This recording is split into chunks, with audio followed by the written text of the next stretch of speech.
嚟到昂坪360出席電影《尋秦記》宣傳啟動禮。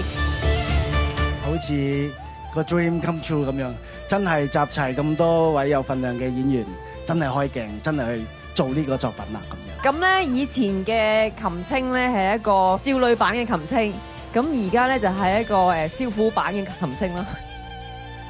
咁其實我覺得20年後嘅倩柔沉澱咗咁多年之後，我覺得佢黑白更分明咯。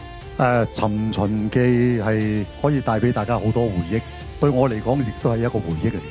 挨咗古生20幾年就即係有個小角色可以跟住3個一齊咯。見到啲好熟悉嘅人物角色着住佢哋嘅 costume 出現喺我眼前面嗰種震撼。拍到《尋秦記》嘅電影版，所以人生真係好 amazing。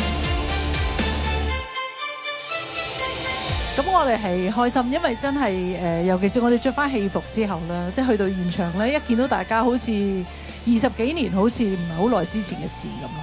項少龍同埋趙槃之間嗰個師徒情，究竟最後係點呢？今次喺個大銀幕入邊會俾一個完美嘅一個解釋咯。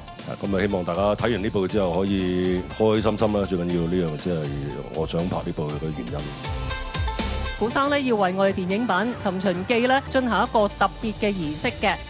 3、2、1，《尋秦記》我哋嘅特別版 Bear Brick 咧就正式亮相啦嚇！《尋秦記》12月31號戲院